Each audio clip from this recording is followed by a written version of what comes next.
नमस्कार दोस्तों, मैं Dinesh Kumar TGT PGT Hindi UP शिक्षक भर्ती में आपका स्वागत है।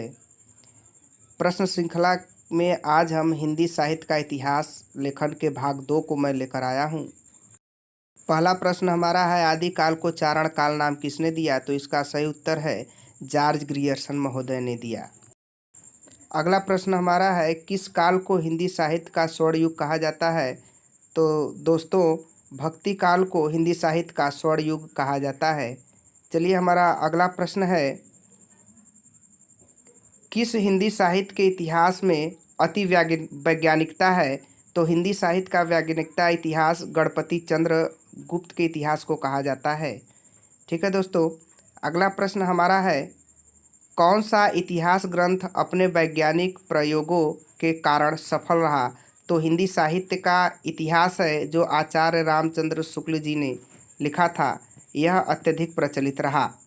अगला प्रश्न, शालिभद्र सूरि को हिंदी साहित्य का पहला कवि किसने माना? तो गणपति चंद्रगुप्त ने माना है दोस्तों।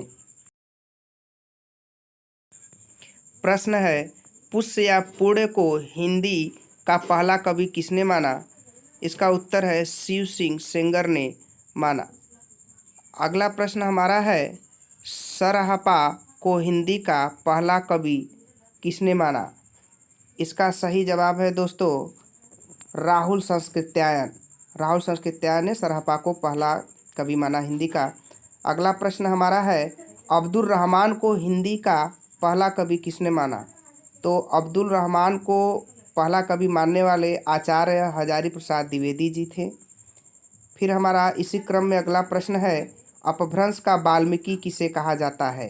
अपभ्रंश का वाल्मीकि जो है दोस्तों, वह स्वयंभू को कहा जाता है। इसी क्रम में बढ़ते हुए अगला प्रश्न हमारा है, चंद्रबरदाई को हिंदी का पहला कवि किसने माना? आचार्य रामचंद्र शुक्ल ने माना, पृथ्वीराज रासो जो लिखे थे।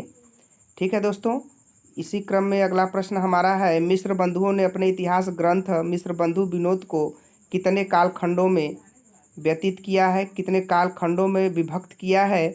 तो यह 8 भागों में इन्होंने विभक्त किया, जो कि आप जानते हैं मिस्र बंधु 3 भाई थे।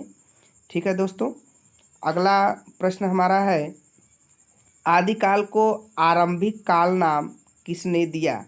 आरंभिक काल नाम किसने दिया? गणपति चंद्र गुप्त ने दिया।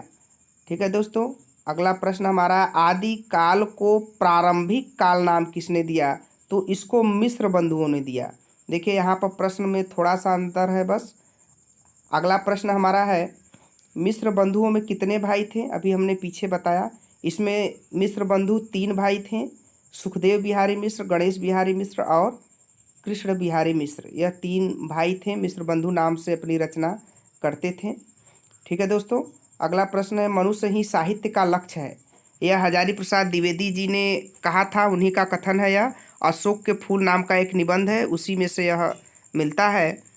अगला प्रश्न हमारा है दोस्तों, प्रत्येक देश का साहित्य वहाँ की जनता की चित्तवृत्तियों का संचित प्रतिबिंब होता है, यह किसका कथन है? तो यह आलोचक और निबंधकार आचार्य रामचंद्र शुक्ल जी का कथन है।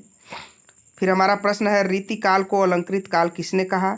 तो रीतिकाल को अलंकृत काल कहने वाले मिस्र बंधु जी हैं, जो 3 भाई थे। अभी पीछे प्रश्न दिया हुआ था। हिंदी साहित्य में सबसे ज़्यादा कवियों का विवरण इन्हीं के ग्रंथ में मिलता है। अब है, हिंदी साहित्य दर्शन के लेखक कौन है? हिंदी साहित्य दर्शन के लेखक हैं नलिन बिलोचन शर्मा जी।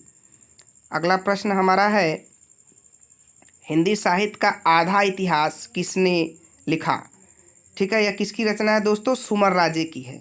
सुमर राजे जी की यह रचना है, हिंदी साहित्य का आधा इतिहास। अगला प्रश्न हमारा है, हिंदी काव्य विमर्श। हिंदी काव्य विमर्श किसने लिखा? बाबू गुलाब राय। ठीक है, बाबू गुलाब राय की यह रचना है। फिर देखिए, बहुत रुचिकर है यह प्रश्न, सिद्धनाथ और जैन साहित्य को किस साहित्यकार ने अपने इतिहास से अलग रखा? तो वह शुक्ल जी थे, आचार्य रामचंद्र शुक्ल। अगला हमारा है, हिंदी साहित्य का वैज्ञानिक इतिहास किसने लिखा? तो हिंदी साहित्य का वैज्ञानिक इतिहास गणपति चंद्रगुप्त ने लिखा। ठीक है दोस्तों, अगला प्रश्न इसी क्रम में हम चलते हैं, अगला प्रश्न है, अपभ्रंश को प्राकृताभास हिंदी किसने कहा? तो प्राकृताभास आचार्य रामचंद्र शुक्ल ने कहा। यह बहुत ही इंपॉर्टेंट क्वेश्चन है, यह भाषा साहित्य से है। आगे देखिए, अपभ्रंश को पुरानी हिंदी किसने कहा? अपभ्रंश को पुरानी हिंदी कहने वाले विद्वान हैं राहुल संस्कृत्यायन जी, इन्होंने अपभ्रंश को पुरानी हिंदी कहा।